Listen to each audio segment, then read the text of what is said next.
Thursday, May 9th, I got cut off. It's really strange.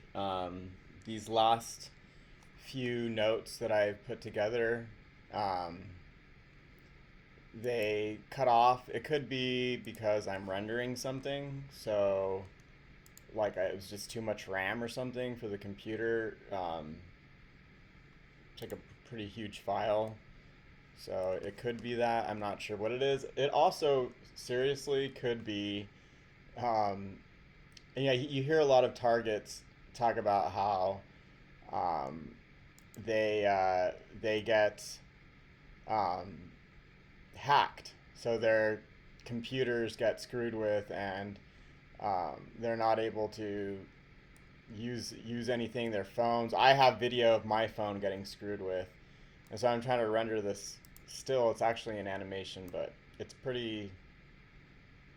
It's got a lot going on in there, so it might be hogging all the RAM, and that's what forced it off. I hope it was just that, but I got cut off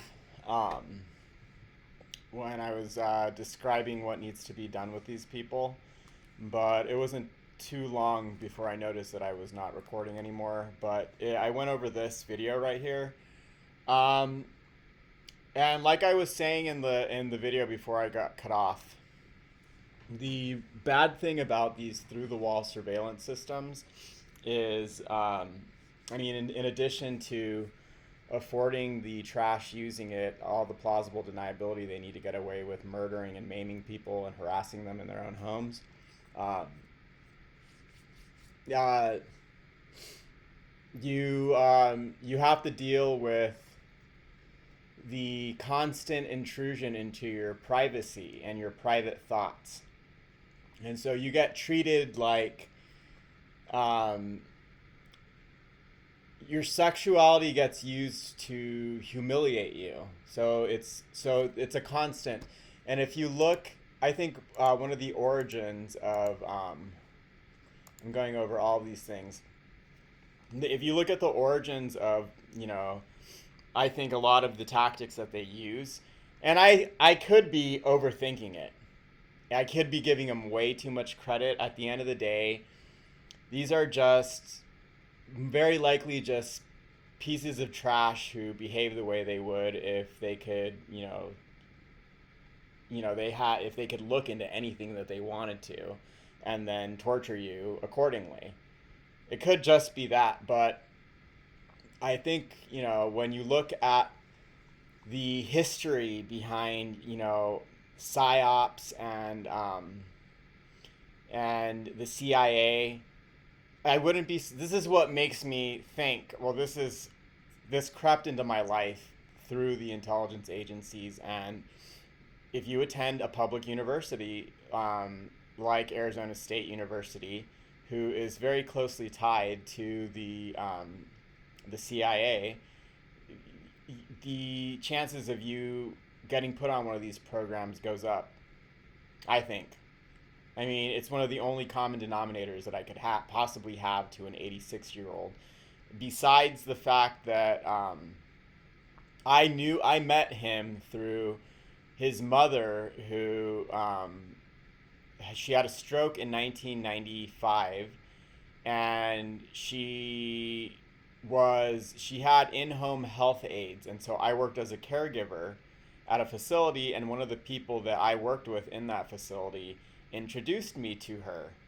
And I covered for him when he had to go to court or something in another state. He got into a collision, and I covered for him. And I was working at a retirement home at the time, and so his mother really liked me.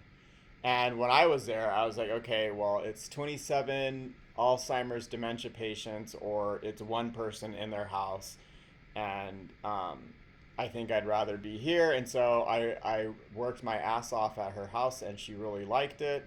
And so she got rid of the other guy and kept me. And then after maybe like a few months, her son came around. I didn't know him. I didn't speak to him. He would only show up after I would leave. So when I would leave, I would finish um, I would get ready to go home, and he'd be pulling up, but I never really spoke to him unless it was like a birthday or a special occasion and he needed help with his mom. Um, Otherwise, I didn't really see him. But he started to ask me if I would be interested in attending the university all the way back in 2001. His mother passed away in 2004, and the entire time, every now and then, he would just ask. He would he would bring up if I'd be interested, and I would say no. I was like, because I really wasn't.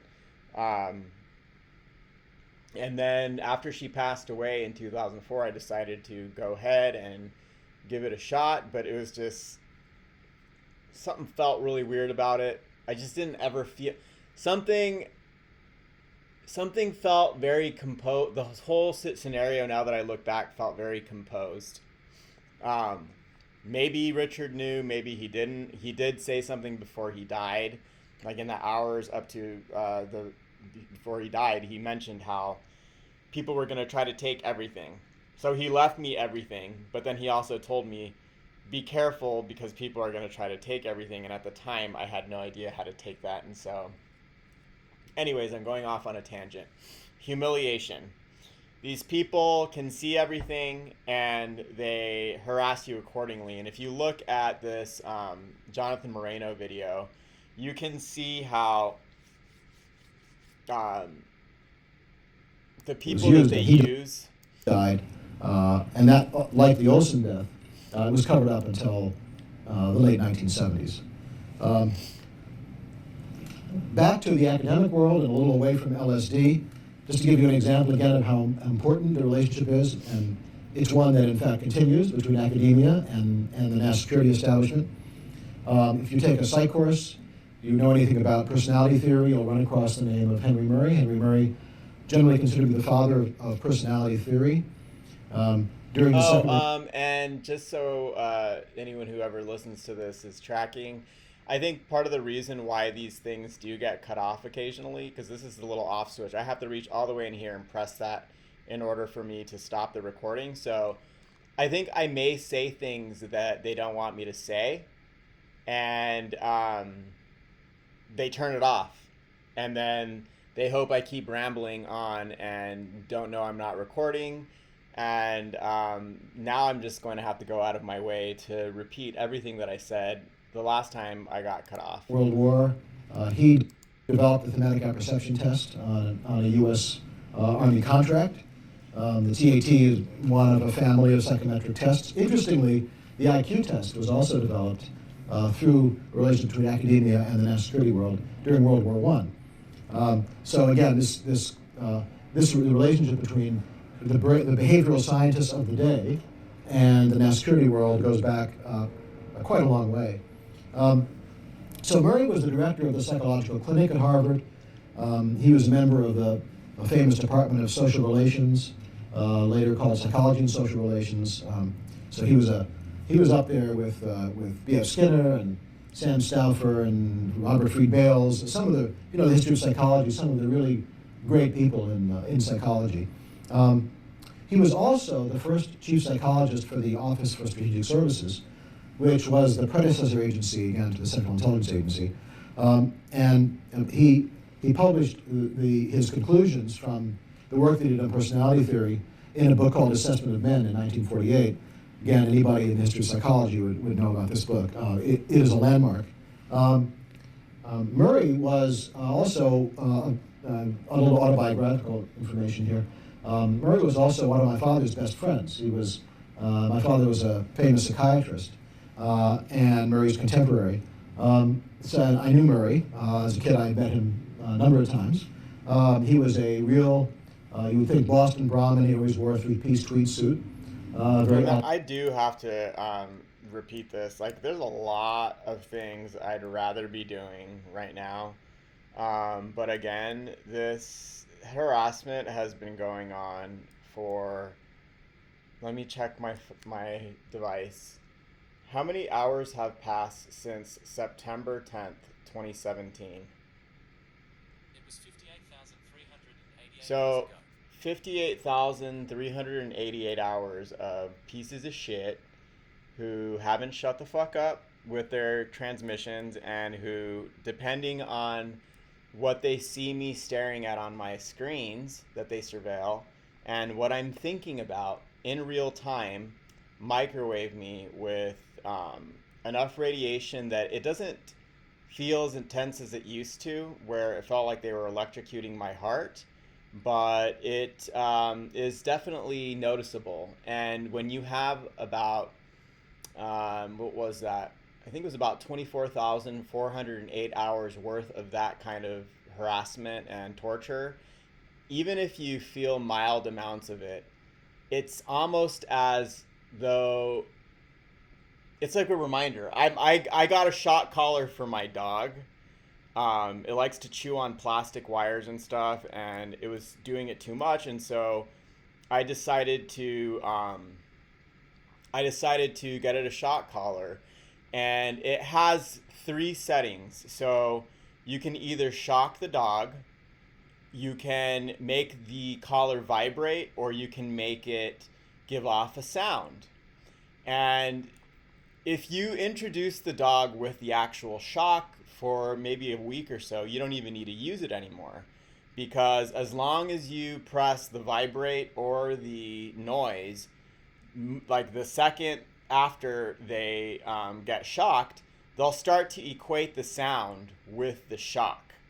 And so you don't even need to shock them anymore. Similarly, with me, for the last almost 60,000 hours, like my watch just said, if I have a sexual thought, or I think or say something that they don't like, I will receive an increase in the amplitude of radiation that's transmitted into the house towards my body.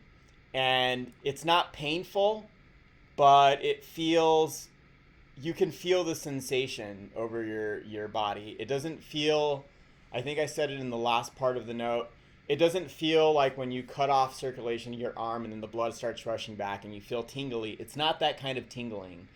Richard Liskovec, who got murdered by these systems, got misdiagnosed with restless leg syndrome. He used to tell me all the time, oh, every time I go to sleep, my legs start to tingle. And it wasn't restless leg syndrome. It wasn't neuropathic pain. It wasn't, what is that stupid diagnosis that they have now, when the doctors don't know what the hell, what to diagnose you with. It's like an all-encompassing diagnosis. What is it called? I forget the name of it. It's like a neuropathic thing. Fibromyalgia. It's not any of that. It is what it feels like when your nervous system is receiving an external excitation from the radiation being, bombarded, like transmitted towards you. It feels like a shock, and I know how high the shock could go. It's incredibly high. You could make it feel like somebody's reaching into your chest and squeezing your heart. And so they did that for about 24,408 hours. And now, just like the dog, when it hears the sound, or it feels the vibration, because again, that shock collar has the option to shock, make a sound, or vibrate. So just with the vibrate and with the sound alone, the dog will quit what it's doing. It'll stop in its tracks. And when you get, it's kind of like narcissistic abuse. People who get tortured this way long enough, it puts you into this weird, you're in a state of indecision. I don't know how to explain it. Like, it's not like I give a shit what they think anymore at this point, because I've been, going to the bathroom with an audience now for tens of thousands of hours. I've had people watch me, surveil me with these systems while I'm naked in my bedroom or undressing or showering or anything. But the worst part is how quickly they act when they see anything related to sex. run through my brain.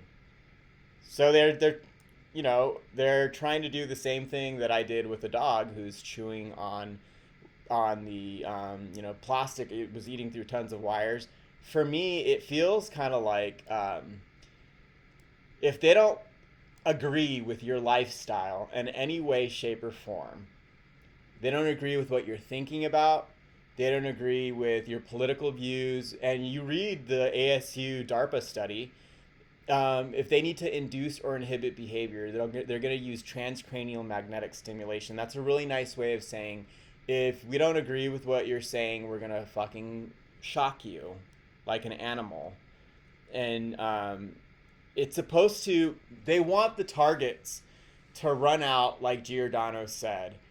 You want them scathed, but you don't want to kill them because you're trying to create the Sailor Malin effect, where this World War, I think it was World War I or II, pilot would make sure not to shoot the planes down so it would fly home and, tell everybody about the boogeyman. They want me to be that too, but this is what they need. The people surveilling me and harassing me need to understand. I'm not a fucking airplane, and I've been saving so much information about all the trash involved, like names, addresses, coordinates, license plates, office numbers, what time you move from your building to your car, all those things. I have those all. I know everything about you, just like you know everything about me. And so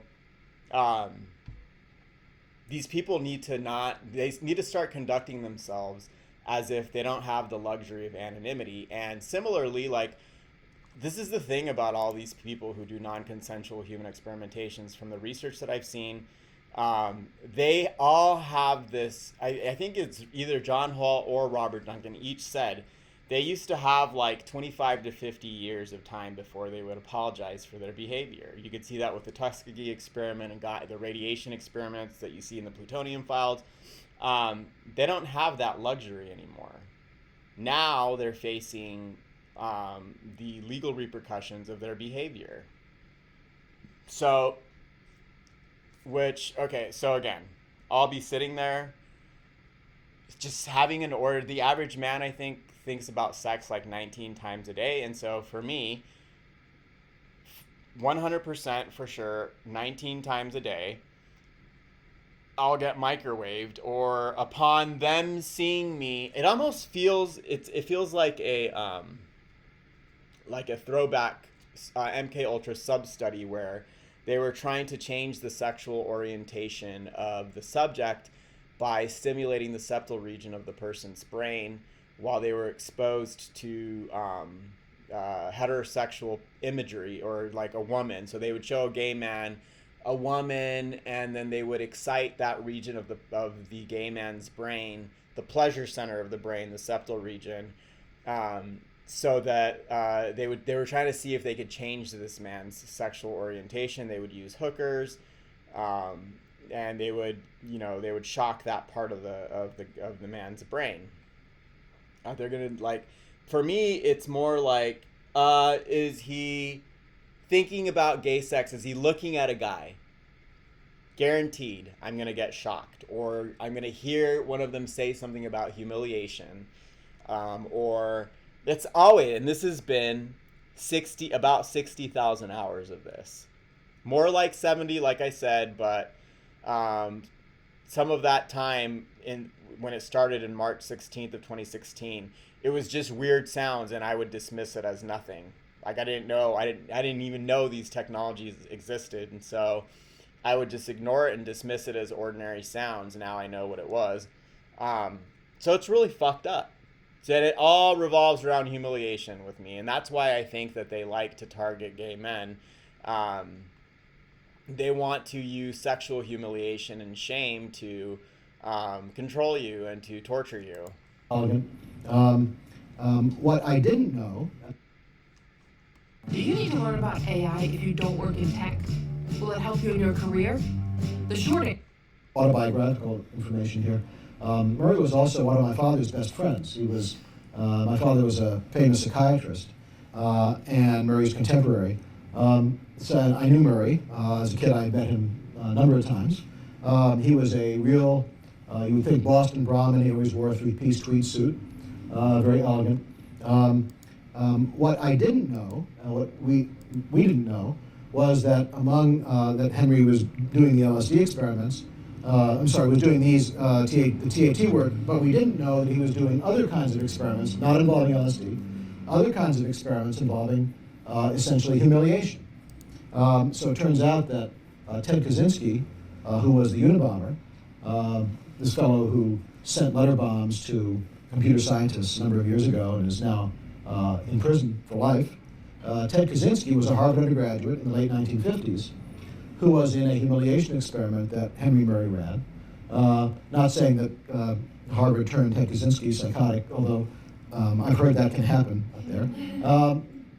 But what is the case is that Murray was very interested, as many people were, in how you could kind of decenter somebody, tear away layers of their personality, and interested in how humiliation could be useful as a kind of a way of interrogating somebody. So, interesting And connection. then keep in mind George Tenet, who swears they didn't torture anybody in Guantanamo or none of the women that worked for Khaki International who were using humiliation on these people who didn't do anything. They just got caught and they needed to make an example of them. So this is the type of behavior that the university, they were pandering to a man who was okay with this type of shit going on. And so that's why I'm pretty fucking sure that if you go to Arizona State University, there's a really strong chance that you can get thrown. And this includes, they're willing to kill Richard Liskovec and some students, then get the fuck out of here. Anyone's fair game. They don't care. The other day when I saw those professors getting assaulted on campus in Columbia, this older, woman getting, shoved into the fucking ground. Get the fuck out of here. This is a fascist hellhole. I don't know if it showed up in the last part of the note, but it's imperialism. Fascism is imperialism turned inward. And you see that. You see the military's behavior that used to be projected outward into other countries now. They're doing it to us. Except here, you don't want to put too many bruises, although the other day you wouldn't know when they were beating up on that professor and, who wasn't doing shit. Like, how the fuck are you gonna, you're in armor, you have a gun, you have a baton. How are you gonna, strong arm an old lady? It's just really creepy to me. So, it's no surprise to me. So it's just, we're in a fascist hellhole. In the United States, what I was getting at is in the United States, though, you want to try to still go out of your way to project this veneer of freedom and liberty. And you don't even have, at least I don't as a target, I don't even have cognitive liberty. Because depending on what I say or think in real time, I can be attacked. And it's not a conventional form of attack, of course. It's just radiation. And most people are already dumb enough to run around with, a cell phone in their pocket, a Wi-Fi router. I don't use Wi-Fi. It's pretty fucking inconvenient. But unfortunately, I do have to have a phone for work and to function like a normal human being. Not that I enjoy socializing anymore. I just don't enjoy it anymore. It's, I don't know if this was in the last note or not, but you really do take for granted being able to have a private conversation with another person. I could never have an intimate moment with another person again because it will always be me, the other person, and then the entourage of trash who are able to use these surveillance systems to get a really accurate lay of the land. And if I talk to you about something, they can see if you were happy or sad about what I just told you. They could see what you really think about what I just said. They could see what I really think about what the other person just said, or what I really think about the things that are on the screens that they monitor. And don't think that they're just getting metadata in the United States. get the fuck out of here. Edward Snowden feels like a limited hangout, like a slow drip, limited hangout to create this sense of learned helplessness, that your data, your metadata is being taken. Get the fuck out of here. They take everything from you here. They hot mic your phone, they stare at your screens wirelessly, and now you have them surveilling your biometrics as invasively as I am trying to explain here.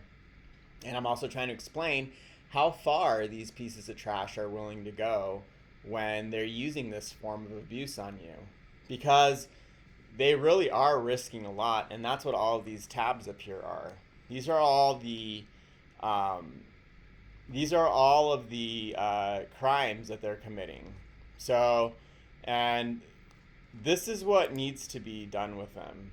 I have absolutely no problem when I look at the cancer patient here, and I'm reminded of my father who died of cancer because of military blunders, and Richie who died because of a university that panders to the military industrial complex and the CIA. And then I see my own, biology being affected by this. I'm biodegrading because of these pieces of shit.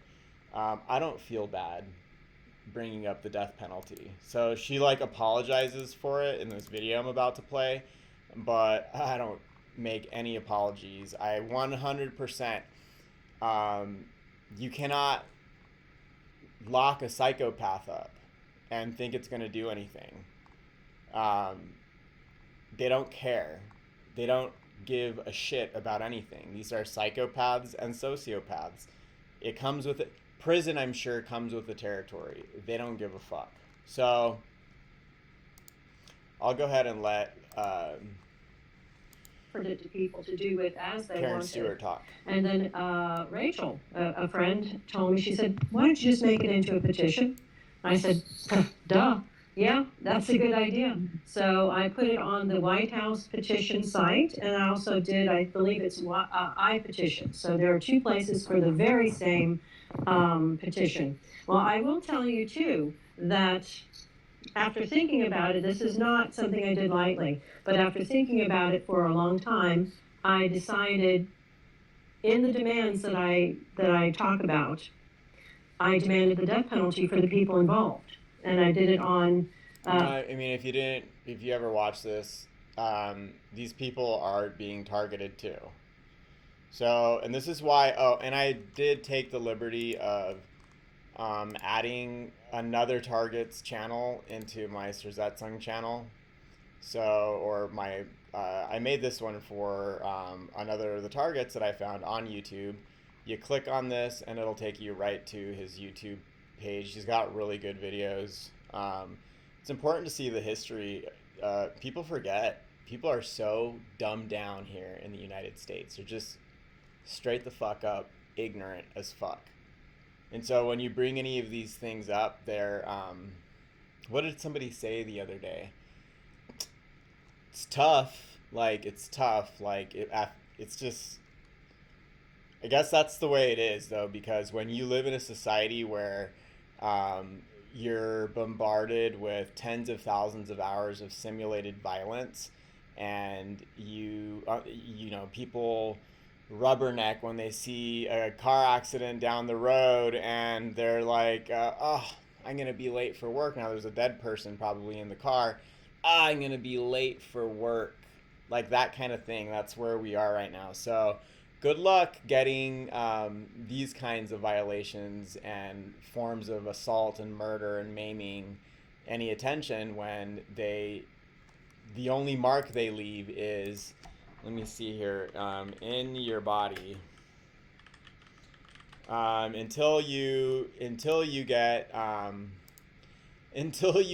cancer and die, you're sort of, people aren't gonna give a shit. Your abusers know how to not leave a mark. They're experts. And so I have absolutely no problem saying that 100% these people deserve the death penalty.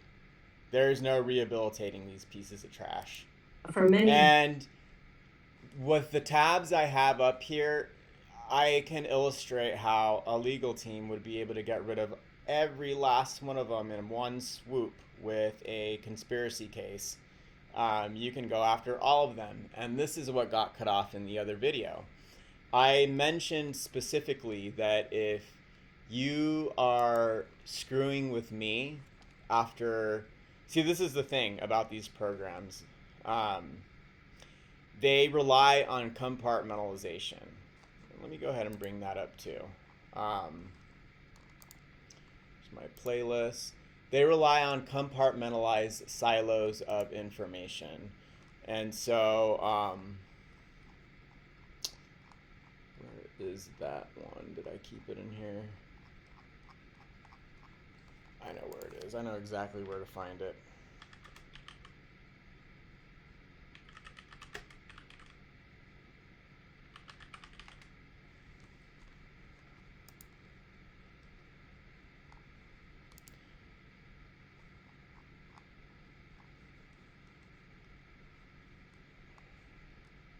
Watch that one a little later.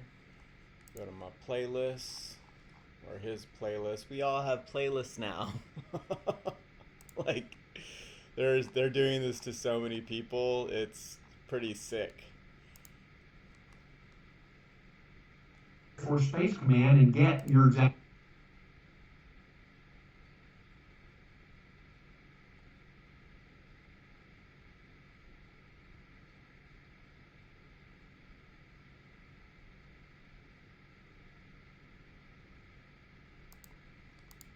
The high-speed triggers, for example, that go with these devices that can be used for other purposes.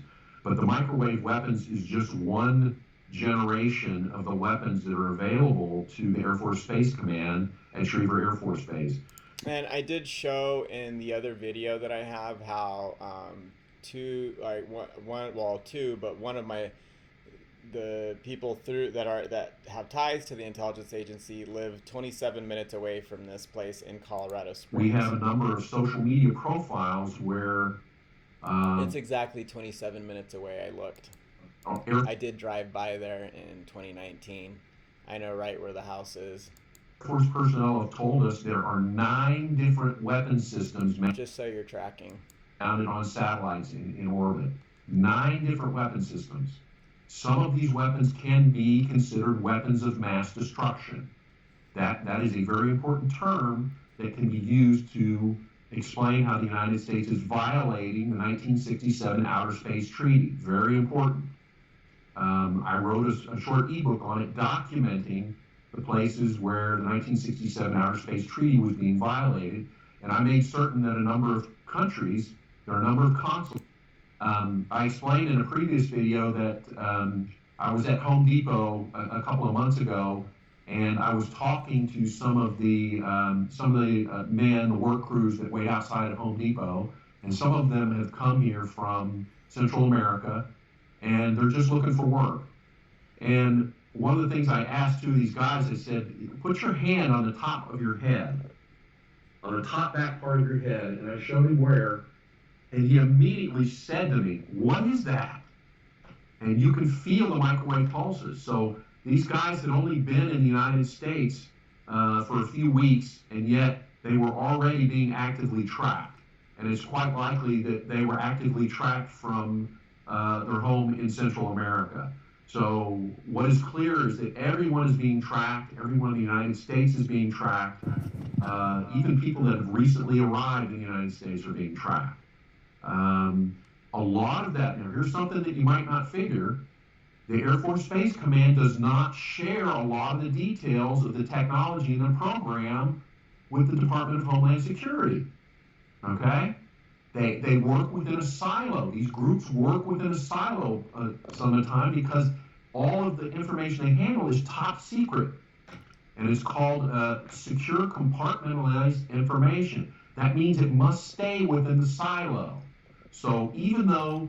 Well, allow me to become the bridge between your silos so that you can't play dumb when I tell you that now if you specifically decide to screw with me, I'm showing you that you're now technically a serial killer. If you look at the definition of a serial killer, it's a person, or I would say a group, who commits a series of murders, often with no apparent motive and typically following a characteristic, predictable behavior pattern. And so I would argue to a lawyer or a judge that this also falls under the umbrella of a hate crime, because I'm pretty sure they specifically target gay men, minorities, immigrants.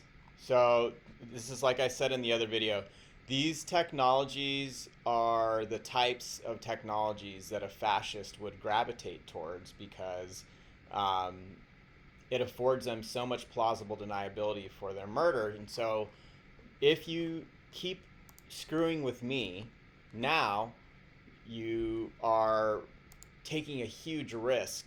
It's only been since 2022 that they enacted, that they had the Emmett Till Anti-Lynching Act.